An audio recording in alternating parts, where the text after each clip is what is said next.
Olá, muito bom dia. Terça-feira, 24 de maio, Giro Fortaleza edição manhã está no ar. Você pode nos acompanhar aqui na TV Terra do Sol, canal 42.1 e também ao vivo no portal da Prefeitura de Fortaleza, na aba TV Terra do Sol. E na edição de hoje, Fortaleza registra queda de casos de dengue, zika e chikungunya. Realidade bem diferente do ano passado. Nós estamos com aproximadamente 2.000 casos registrados no ano de 2023. Isso significa o quê? Uma redução de 67% dos casos em relação ao mesmo período do ano 2022. Serviços de poda são intensificados durante os 4 primeiros meses do ano e garantem cidade mais limpa. Grande parte dessas ações foram realizadas durante os mutirões de prevenção à quadra chuvosa, que desde janeiro acontece nas principais vias da cidade. No nosso bate-papo com o Procon, vamos falar de empréstimo consignado. Kits da Academia Enem já estão sendo entregues aos estudantes. O primeiro aulão acontece neste sábado. No nosso bate-papo com o Procon, o assunto é empréstimo consignado. Você vai saber como não cair nas armadilhas. E na Semana Mundial do Brincar, a Fundação da Criança e da Família Cidadã está realizando uma programação especial para comemorar esse período. É a partir de agora no Giro Fortaleza, edição manhã.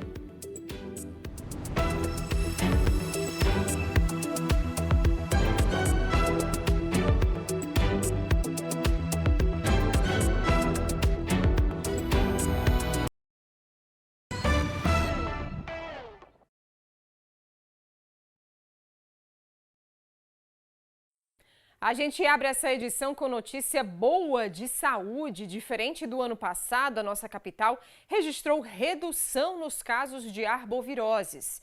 Doenças como dengue, chikungunya e zika reduziram em 67% em relação ao mesmo período do ano passado. Os agentes de vigilância ambiental percorrem os bairros da cidade atrás de eliminar os focos do mosquito da dengue. Na casa da Dona Graça, o cuidado é redobrado. Nós temos maior cuidado, porque além de ter nossa mãe de 99 anos, a gente tem sempre com as crianças também por aqui, nossos sobrinhos, viu? A gente cuida bem. É não deixar vasilhas com água, tá sempre olhando os banheiros ali atrás. Agora, por sinal, nós fizemos um trabalho muito, estava com problema na fossa, mas não encontrou nenhum. Por sinal, porque a gente coloca os produtos, né? Tanto para formiga como para a dengue, mosquito da dengue, né? A gente tem proteção por causa das muriçoca, a gente faz isso aí, esses cuidados nós temos básicos. Nos 4 primeiros meses deste ano, o Ceará registrou uma redução de 55% nas notificações de dengue, zika e chikungunya. Isso em comparação com o mesmo período do ano passado, segundo a Secretaria de Saúde do Estado. Já em Fortaleza foram registrados até o momento 6.582 casos prováveis de dengue em 2023. Destes, 54,8% foram descartados, 30,2% confirmados e 14% ainda estão sob investigação. Nós estamos com aproximadamente 2.000 casos registrados no ano de 2023. Isso significa o quê? Uma redução de 67% dos casos em relação ao mesmo período do ano 2022. E o incrível que pareça é que nós iniciamos de janeiro até fevereiro com um acréscimo de casos que nos preocupou intensamente em relação ao ano anterior. Mas também essas questões elas têm a ver com o quê? Com a questão climática, né? Com a frequência das chuvas, as suas intensidades, temperatura, umidade, que esse ano foi um pouco antecipado na nossa cidade. Então, isso tem uma interferência aonde? No ciclo reprodutivo do vetor, no ciclo reprodutivo do Aedes aegypti. Mesmo com a redução na quantidade de casos, é preciso manter o combate contra o mosquito Aedes aegypti. O agente de endemias, Paulo Henrique Costa, ressalta a importância da prevenção. Nós, quando fazemos nossas visitas, nós também falamos dos agentes voluntários. Nós pedimos a orientação dela para acompanhar a gente no nosso processo de visita na sua residência, olhando primeiramente a parte externa, segundo a parte interna, e, por último, dar as orientações de acordo com o que há de cada imóvel. Quem vai ficar responsável pelo seu imóvel é o dono da residência, que é o próprio agente voluntário, após a nossa saída da sua residência. Ou seja, uma vez por semana, nesse período de inverno, inverno, que é o período de uma quadra bastante significativa em índice de focos do mosquitos na área, a gente pedimos a orientação dela, sempre dar uma verificada quando chover, se tiver alguma vasilha com água, algum depósito descartável, algum depósito inservível, ela procurar eliminar, retirar dessa parte externa e colocar na parte coberta, que não haja possíveis queda d'água, né, para acarretar os focos do Aedes na residência dela. Até a nossa próxima visita. E os serviços de podas de árvores aí em toda a cidade contribuíram, em parte, para esse bom resultado. Os galhos secos são cortados e recolhidos, o que deixa a cidade mais limpa e organizada, evitando aí os pontos de lixo. Durante os 4 primeiros meses deste ano, os serviços foram intensificados. Os serviços estão por toda a parte. Seguindo o cronograma de podas, plantio e suspensão de árvores, a Prefeitura intensifica a manutenção da cobertura vegetal da cidade. Ao todo, já foram mais de 12 mil serviços executados até aqui. Grande parte dessas ações foram realizadas durante os mutirões de prevenção à quadra chuvosa, que desde janeiro acontece nas principais vias da cidade. Atenção especial para o plantio de novas mudas, como parte do plano de arborização da cidade. Mês de março bateu recorde.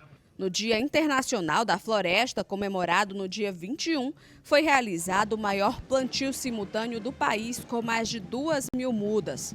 Ao longo de todo o mês, foram quase 4.500. Quase 6.000 árvores também foram podadas, seguindo o planejamento e solicitação da população. 300 árvores caídas foram retiradas de vias e espaços públicos. A gente faz uma vistoria prévia para avaliar a situação das árvores daquela avenida e a poda ela é feita basicamente para livrar a fiação elétrica, a iluminação pública e as placas de sinalização. Se alguma árvore tem risco de queda, ela entra para o corte durante o mutirão. A população ela pode solicitar o serviço que ela quiser, mas o que a gente faz é uma avaliação. Se vocês solicitam corte, a gente vai lá e faz uma avaliação para ver se esse corte ele é necessário.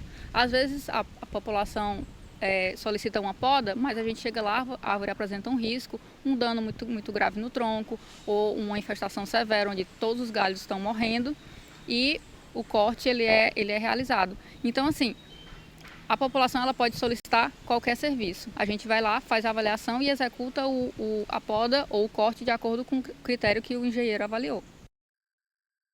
Os kits do Academia Enem estão sendo entregues ao longo dessa semana nos equipamentos da juventude. Os primeiros aulões presenciais acontecem nesse fim de semana no ginásio Paulo Sarazate. É a primeira vez que o Gabriel participa do programa Academia Enem. Ele já garantiu seu kit e aguarda ansioso o início das aulas. Vai ser mais uma oportunidade, né, de conseguir tirar uma boa nota no Enem, ter uma boa redação e eu acho que vai ajudar, né, o projeto e tudo e gostei até.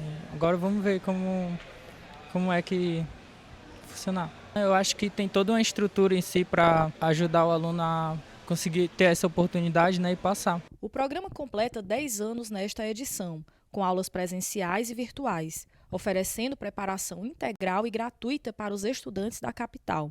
Além do material didático e apoio psicológico, os jovens recebem um kit com blusa e cartão de transporte.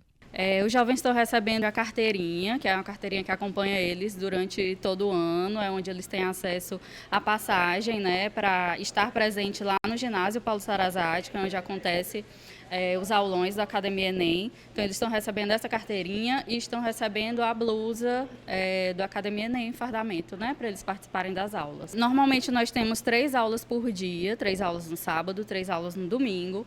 Esse primeiro final de semana, o sábado vai ser um pouquinho diferente, porque a gente vai ter 2 primeiras aulas de abertura, que elas estão falando um pouco de planejamento de estudos e outra de dicas de redação. No domingo a gente vai ter 3 aulas, como é comum. Teremos alguns parceiros presentes, a Estácio, a Unifor, o Centro de Referência sobre Drogas, teremos o projeto Fique Sabendo Jovem, teremos algumas ações também de suporte, né, para os jovens, para eles se sentirem amparados por uma rede de cuidados que a gente sabe que não basta só preparar com matérias para o Enem, a gente precisa também cuidar desses jovens que têm muitas outras vulnerabilidades, principalmente depois desses anos de pandemia, muitos estão fragilizados, então a gente vai oferecer outros serviços também para além do conteúdo de aulas. Mais de 80 mil alunos já foram beneficiados e este ano foram abertas 12 mil vagas para jovens que estão cursando ou que já concluíram o ensino médio, com prioridade para os alunos da rede pública. A Ingrid já é veterana. Ela espera um resultado melhor este ano. Eu acho bem importante, porque a gente não tem muitas condições de pagar um cursinho, aí ajuda muito o negócio de graça pra gente. Vai me ajudar a planejar algumas coisas, né? Me dá tipo um guia de estudos, tirar algumas dúvidas, correção de redação também é muito bom. Eu espero que eu me saia um pouco melhor do que ano passado. Dúvidas sobre aulas e retiradas dos kits, acesse o portaldajuventude.fortaleza.ce.gov.br.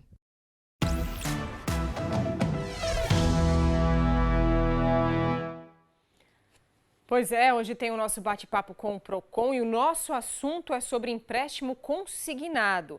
Como evitar cair em armadilhas? Sobre isso a gente conversa com o Dr. Ayrton Mello, que é coordenador jurídico do Procon Fortaleza. Muito bom dia, Dr. Ayrton. Bom dia, Tereza. Bom dia aos telespectadores da Terra do Sol.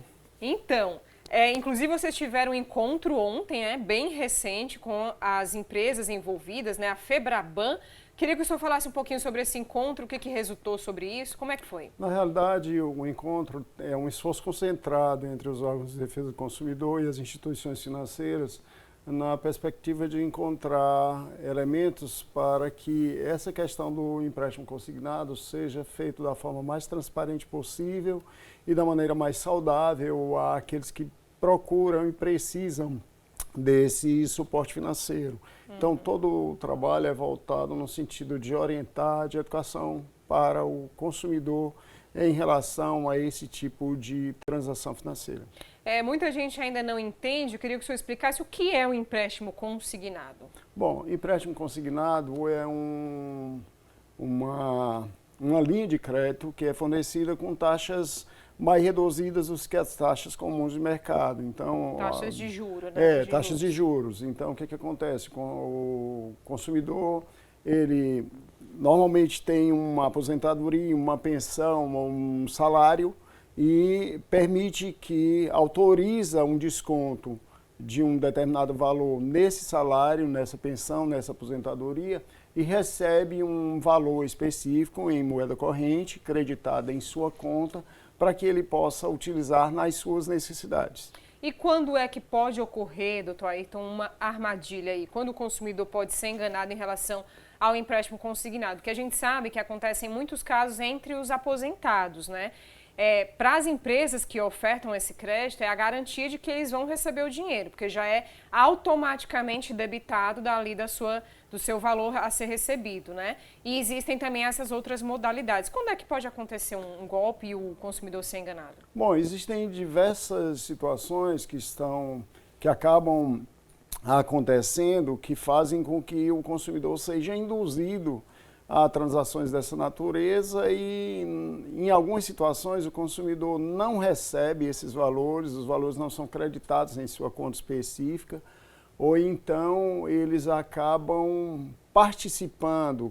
Hoje tem a questão digital, de a assinatura ser sua foto, e muitas vezes o consumidor se deixa levar por uma abordagem no fluxo dele e acaba sendo induzido a partir de uma linha de informações a fazer transações dessa natureza que muitas vezes não vão trazer para ele o resultado esperado. Ele acaba sendo vítima de golpes em função dessas abordagens, em função de ligações que ele recebe, de links que são disponibilizados e mensagens de WhatsApp com ofertas extraordinárias, e o consumidor acaba se envolvendo, principalmente os mais vulneráveis, que são os idosos.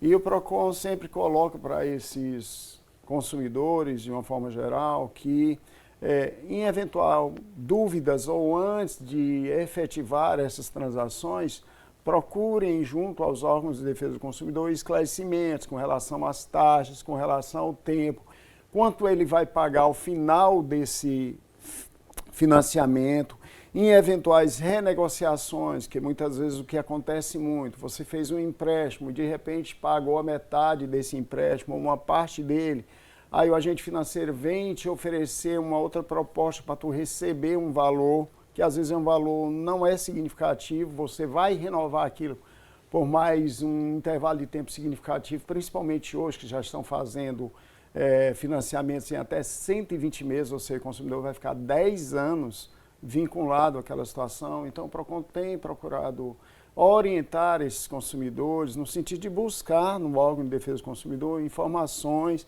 para saber se realmente aquilo é viável, se realmente vai atender a necessidade do consumidor ou se simplesmente ele vai ter um resultado imediato, aparentemente satisfatório e um comprometimento muito longo, desgastante e comprometedor de sua renda. E um ponto que sempre a gente vem falando, inclusive já conversamos aqui no PROCON sobre isso, é a questão dos juros, né? Como esses juros muitas vezes são colocados de forma exorbitante, ou seja, exemplificando aqui em números, a pessoa vai, pega R$3.000 e acaba pagando 10, 15 mil reais, isso por conta dos juros, e às vezes isso não fica muito claro para o consumidor, e como o senhor disse, principalmente para aqueles que são mais vulneráveis, que não têm muita informação, que vê ali a ação imediata e já vai assinando e autorizando e não percebem o que estão fazendo, né, doutor? Sem sombra de dúvida que, como nós falamos inicialmente sobre o que seria empréstimo consignado é justamente aquela transação financeira com menor taxa de juro possível. Então não faz sentido você, um consumidor, fazer um empréstimo em torno de R$1.000 e ter que pagar 4, 5 vezes aquele valor. É totalmente incompatível com a proposta que seria consignado. Nessas questões, nós sempre orientamos os consumidores que procurem um órgão de defesa do consumidor para entrar com um pedido revisional ali em relação às taxas que foram aplicadas naquele momento e a gente vai fazer uma tentativa na esfera administrativa para tentar reverter essa situação. Sempre indicando que o agente financeiro tem toda uma estrutura e tem todo um aparato jurídico. Já o consumidor, por ser mais vulnerável, ele não tem informação nenhuma. Tudo para ele, naquele momento, se apresenta como algo extremamente maravilhoso, quando na realidade acaba sendo uma cilada e uma armadilha, comprometendo a renda dele durante muito tempo e até a qualidade de vida da pessoa em função desses famigerados empréstimos. Uma vez adquirido, né, o empréstimo consignado, o consumidor consegue reverter isso através de um órgão de defesa? Eu não quero, eu fui enganado, eu fui lesado, não estou interessado. Ele consegue reverter ou, enfim, como é que funciona? O PROCON entende que a segurança maior na concessão de benefícios dessa natureza é do agente financeiro, que tem toda uma estrutura. Se ficar caracterizado um golpe específico, o órgão de defesa do consumidor entende que a parte vulnerável que foi vítima daquilo ali, faltou do agente financeiro os elementos, certo? Os elementos de segurança necessários àquela transação. Daí a parte vulnerável acabou se envolvendo naquela questão. Então, se houve uma transação que o consumidor reclama que não recebeu, não participou daquilo, ou que mesmo tenha, de alguma forma, tenha acontecido esse crédito e houve um certo descaminho desse valor e ele acabou não usufruindo daquilo ali, o PROCON entende que há necessidade que isso seja revisto e seja verificado realmente os eventuais prejuízos ao consumidor e quem detinha realmente em termos potenciais o nível de segurança em relação àquela transação, que na nossa compreensão é o agente concedor que concede o crédito, no caso o agente financeiro. O PROCON vem acompanhando isso, né? A gente, como eu disse, a gente já acompanhou isso desde o início do ano, né? Mostrando ações de vocês para coibir, enfim. Como é que o consumidor pode ter esse apoio do PROCON? Ou se ele tem alguma dúvida, né? Existe um 51, que ele pode tirar uma dúvida ali imediata, mas é um horário restrito de trabalho. Existem outras formas aí de apoio, né? Nós estamos diariamente no PROCON, através do 151 e através dos canais virtuais que o PROCON coloca à disposição, tipo o Fortaleza, o portal da Prefeitura Municipal de Fortaleza, no endereço fortaleza.ce.gov.br, na aba Defesa do Consumidor. Lá você pode registrar sua reclamação, sua denúncia, e o PROCON sempre está apto a atender esse consumidor da melhor forma possível. Nós temos os canais presenciais na sede do PROCON, na Major Facundo 869 Centro, no VaptVup do Antônio Bezerra, da Messejana, agora no Rio Mapa Picu.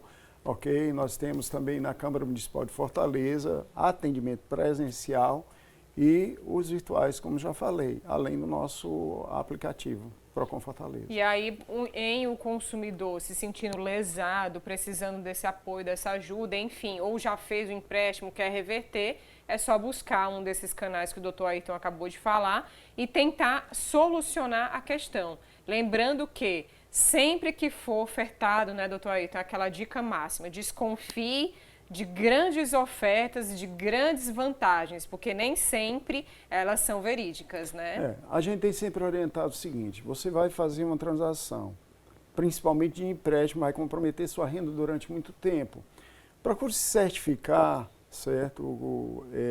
Se aquilo ali vai valer a pena, porque naquele momento pode até parecer interessante você estar recebendo um pouco a mais do que aquilo que você recebe mensalmente, mas você acaba gastando muito rápido, não aplicando de forma adequada, e se for comparar entre aquilo que você vai fazer e o tempo que você vai passar pagando e os juros que você vai pagar, isso talvez não chegue a compensar. E pode até dizer, não, é melhor esperar receber salário e honrar alguns compromissos dentro de uma dinâmica de programação para cumprir esses compromissos, do que você acabar alavancando mais um compromisso e aí desmoronando completamente o teu orçamento doméstico. É isso aí. É importante ficar atento e, em caso de necessidade, precisando, PROCON está sempre à disposição para ajudar a todos os consumidores. Doutor Ayrton, muito obrigada mais uma vez pela sua vinda aqui, trazendo um assunto tão relevante, né, e tão atual que são os empréstimos consignados. O PROCON mais uma vez agradece a oportunidade, colocando à disposição e dizendo, consumidor, não deixe de procurar naquele órgão que foi criado na perspectiva de fazer proteção e defesa, certo? A sua linha de atendimento. Nós estamos lá dispostos a atendê-los. Muito obrigada, bom dia para o senhor. Bom dia. O Teatro Municipal São José pausa suas atividades a partir desta sexta-feira, dia 26, para passar por intervenções de manutenção e adequações. Tá aí a nota para você. Essa nota saiu aí no Instagram da Prefeitura de Fortaleza. O objetivo, gente, é garantir mais segurança e conforto aos frequentadores do equipamento, que faz parte da memória afetiva da cidade. O prazo para a conclusão dos serviços é de 90 dias. As últimas obras que o equipamento recebeu foram em 2018, com intervenções estruturais, e em 2021, com reformas parietais. Com 107 anos de história no centro da cidade, o São José precisa desse momento de cuidado para que as atividades possam retornar de forma regular e segura para os fortalezenses e também para os turistas. Gente, nossa pausa é a seguir. Novo trecho da Avenida Deputado Paulino Rocha passa por mudanças no trânsito para viabilizar aí obras de drenagem. Já já a gente tem os detalhes para você. E ainda na Semana Mundial do Brincar tem programação especial para incentivar esse ato. Muitas crianças estão deixando de brincar para ficar na frente das telas, dos computadores, das redes sociais. E, gente, criança tem que brincar, correr, suar, se divertir. É assim que se aproveita a infância. E essa Semana Mundial quer justamente resgatar isso. Já já, depois do intervalo, a gente traz essa programação. Eu te espero.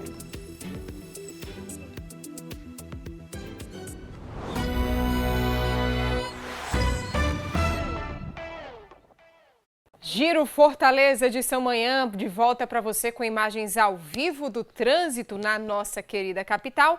São 10 horas e 36 minutos neste momento e aí você acompanha a Avenida Castelo Branco no cruzamento com a Jacinto Matos, região do Pirambu, né? Aí, região do Pirambu, você acompanha dessa câmera que fica um pouco mais alta e a gente tem uma visão mais panorâmica aí da região, acompanhando lá o belo mar da nossa capital, a Praia da Leste-Oeste, né? Aí a Praia da Leste-Oeste, ali o paredão de prédios que ficam mais para frente, né? Porque seguindo aí a gente chega lá na área nobre de Fortaleza, Avenida Beira-Mar. Trânsito um pouco intenso, né, em um dos sentidos, já no sentido contrário, como quem está voltando aí da região do Pirambu, sentido centro de Fortaleza, trânsito fluindo mais tranquilo. No sentido contrário, um fluxo um pouco maior de veículos aí nesta região, porém sem dificuldades para os motoristas. Mais uma câmera de vídeo monitoramento. Essas câmeras que ficam aí estrategicamente posicionadas para acompanhar, né, tudo o que acontece na nossa cidade. Agora nós chegamos à Avenida Bezerra de Menezes, uma das principais avenidas aqui da nossa cidade. Trânsito também fluindo tranquilo nos dois sentidos, sem dificuldades para os motoristas que circulam por aí. Mais uma câmera para a gente completar aqui o nosso circuito pelo trânsito. Agora estamos na Vigílio Távora com Santos Dumont. Essa que você acompanha é a Avenida Santos Dumont, região da Aldeota. Trânsito também bastante tranquilo neste horário, aí nesse ponto de Fortaleza. Mais uma câmera na nossa rodada aqui de vídeo monitoramento. Agora chegamos à Avenida Aguanambi, ali no cruzamento com a Domingos Olímpio, né, região do centro já de Fortaleza. Aguanambi já recebendo mudanças, né, do maio amarelo com a redução de velocidade. A gente observa aí bem claro no chão, quando os carros começarem a circular, tá aí, ó, 50 km por hora, agora é a máxima por aí. Lembrando que os ônibus devem circular a no máximo 20 km por hora. Agora a região recebeu essa alteração já nesta semana, ou foi no finalzinho da semana passada, essa medida nova para resolver a questão aí dos acidentes, né, diminuir os acidentes na região. E as principais vias de Fortaleza estão recebendo essa medida importante de redução de velocidade. Nos 3 primeiros meses, é apenas uma fiscalização de educação, para que os motoristas, e principalmente os motoristas de ônibus, se acostumem com a nova medida. A partir do 3º mês que isso estiver valendo, aí sim começa a fiscalização eletrônica com multa e punição para quem não cumprir a velocidade máxima de 50 km por hora para os veículos e 20 km por hora para os motoristas de ônibus. Mais uma câmera de vídeo monitoramento. Agora chegamos à Avenida 13 de Maio, ali no cruzamento com, ali próximo da reitoria, né? Essa imagem que a gente está vendo. Com a Senador Pompeu, região do Benfica. Trânsito tranquilo, bastante tranquilo neste horário, são 10 horas e 39 minutos, em um dos sentidos o sinal está fechado. A gente vê uma concentração maior de veículos, já no sentido contrário. Bem tranquilo, agora que passou um veículo aí nesse ponto, a gente sabe que essa é uma avenida bastante movimentada, principalmente nos horários de pico, mas nesse momento, nesta quarta-feira ensolarada, bastante tranquilo o movimento de trânsito por aí. E mais uma câmera para a gente fechar aqui a nossa rodada de imagens ao vivo no trânsito de Fortaleza. Agora estamos na Luciano Carneiro com Borges de Melo, bem pertinho da rodoviária de Fortaleza. Trânsito um pouco mais intenso em um dos sentidos, no sentido contrário bastante tranquilo, né? Fluidez do trânsito aí nessa região de Fortaleza, também sem dificuldades para os motoristas, ciclistas, pedestres e todos que compõem o trânsito da nossa cidade. E, gente, aí, aproveitando que a gente está falando de trânsito, há um novo trecho da Avenida Deputado Paulino Rocha está passando por mudanças para viabilizar obras de drenagem. Importante, viu? A Juliana Brito esteve por lá e tem os detalhes.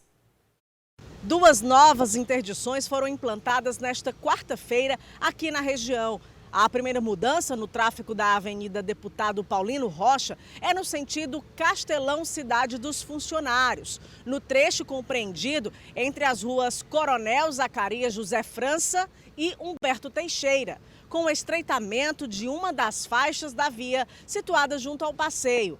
Já a segunda interdição é esta, o bloqueio total do trânsito aqui na esquina da Zacarias José França com a Paulino Rocha, onde uma retroescavadeira trabalha no local, retirando o pavimento asfáltico. As 2 intervenções são necessárias para a conclusão do sistema de drenagem, bem como a recuperação da pista. Os serviços têm previsão de duração de até 45 dias. Os motoristas que trafegam aqui pela região devem procurar rotas alternativas. Essas são as informações. Eu volto com você aí no estúdio. Muito obrigada, Juliana. E tem dica importante aqui no portal da Prefeitura de Fortaleza. Já está aqui com notícias sempre atualizadas da nossa gestão. Aqui no portal você vai conferir uma dica importante para você que é mamãe jovem. Pois é, o programa Juventude Digital está com inscrições abertas para o curso Social Media. Estratégias para encantar o seu público, voltado para as mamães jovens empreendedoras de até 29 anos. O curso é gratuito e vai ser realizado presencialmente na Casa da Cultura Digital, de 29 a 31 de maio. Durante o período de aula, será disponibilizado um espaço com atividades para os filhos das alunas. Olha aí que interessante. Às vezes a mamãe quer fazer um curso, não tem como, pois está aí a oportunidade, esse curso é totalmente gratuito e ainda tem espaço para os filhos ficarem ali sendo cuidados enquanto elas aprendem. As inscrições estão disponíveis no portal da Juventude até quinta-feira, dia 25 de maio. Tá aqui as dicas todinhas para você, lembrando que a carga horária é de 12 horas aula, só são 10 vagas e o horário do curso de 1 às 5 horas da tarde, segundas, terças e quartas. Então você, mamãe jovem, quer aprender mais aí de social media, você é uma empreendedora, quer divulgar o seu trabalho, quer que ele tenha uma abrangência ainda maior de público, participa desse curso totalmente gratuito, sem falar que é um assunto super atual. Muita gente paga para ter acesso a isso e você, mamãe, de até 29 anos, tem a oportunidade de fazer gratuitamente e ainda tem espaço para o seu filho ficar brincando enquanto você aprende. Dica boa, viu? Tudo aqui no portal da Prefeitura de Fortaleza, que tem essa e outras notícias. Por falar em brincar, você sabia que estamos na Semana Mundial do Brincar? Pois é, está acontecendo uma programação especial aqui na cidade para lembrar o quanto é importante esse momento. Trocar as telas e os vídeos por brincadeiras, exercícios, desenhos é a garantia de uma infância feliz e uma vida saudável. A Alanis veio aproveitar o dia de brincadeiras na praça. A que ela mais gosta é pular corda. Aqui a gente tá brincando, se divertindo, tá demais. Eu amo brincar, eu gosto muito de brincar, principalmente na escola. Até o dia 28 de maio acontece a Semana Mundial do Brincar. A Fundação da Criança e da Família Cidadã está realizando uma programação especial para comemorar esse período. São 5 dias recheados de diversão em vários pontos da cidade. Jogos, apresentações musicais, teatro de fantoches, práticas esportivas e contação de histórias estão entre as atividades. A Semana Mundial do Brincar é justamente nós integrarmos, a parte da cultura, a parte da ciência social, a parte do esporte, a parte do lazer, fazendo com que essas crianças possam oportunizar determinadas potencialidades que eles possuem, de pintar, de brincar, de ler, de se integrar. Nós integramos junto com as regionais, nós integramos junto com a cultura, junto com o esporte, com as outras secretarias da própria educação, para que nós possamos ter essas crianças presentes. E você vê em vários níveis sociais, em vários níveis de faixa etária também, as crianças fazendo com que aquilo que eles desejam fazer é viver a sua infância. A ação é promovida todos os anos. A assistente social Cristina Cardoso ressalta a importância das brincadeiras para a formação dos pequenos e a construção de uma infância digna. O brincar para as crianças e adolescentes e até para o adulto, ele é de fundamental importância, porque une o lazer, o lúdico com a afetividade. Um momento desse, aqui estão as crianças e seus familiares e a comunidade em geral. Então é uma oportunidade de agregar essa comunidade com relação à afetividade, mas também o desenvolvimento da criança e do adolescente, porque o mais importante do brincar, principalmente ao ar livre, com várias brincadeiras, é desenvolver o seu psicossocial. Então a criança, através do brincar, ele além de ser feliz, ele está se desenvolvendo, está se capacitando para ser um cidadão bem próximo, conhecedor dos seus direitos e deveres. E assim chegamos ao fim da nossa edição de hoje. Muito obrigada aí pela sua companhia. Outras notícias ao longo da nossa programação. A gente volta a se encontrar amanhã, a partir das 10 horas da manhã. Eu e toda a nossa equipe esperamos por você. Encontro marcado. Até lá. Tchau, tchau.